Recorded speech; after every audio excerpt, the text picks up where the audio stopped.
de agradecimento por este ano, que foi difícil? Foi.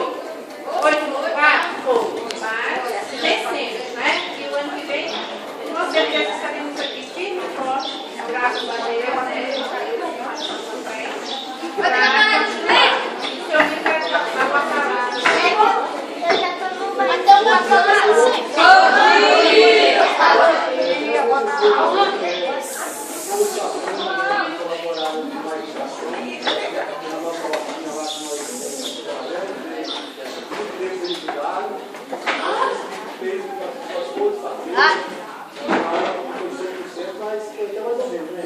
Para nós foi 100%, que a gente começou do zero.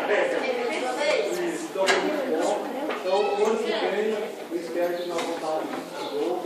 Espero que eu tenha todo mundo.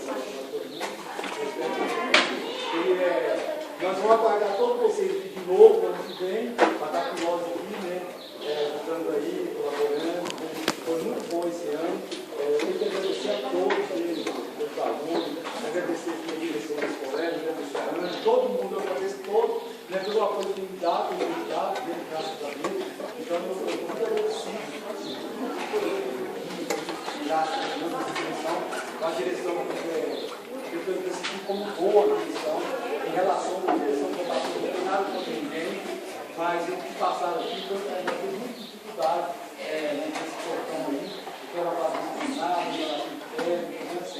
Melhorou mais de 80% em relação às entradas que esse portão melhorou muito. Quem conhece o DAP, que há 10 anos, 8 anos atrás, melhorou muito.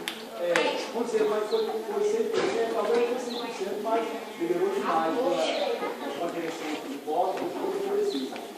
E ninguém como foi perfeito, cada qual tem diferente. Vocês falam que tem nosso defeito. Mas o que ele fez, o que aconteceu, eu percebi como foi bom, né, a direção do voto. Então, eu tenho que agradecer a todos. Então, eu obrigado por todos.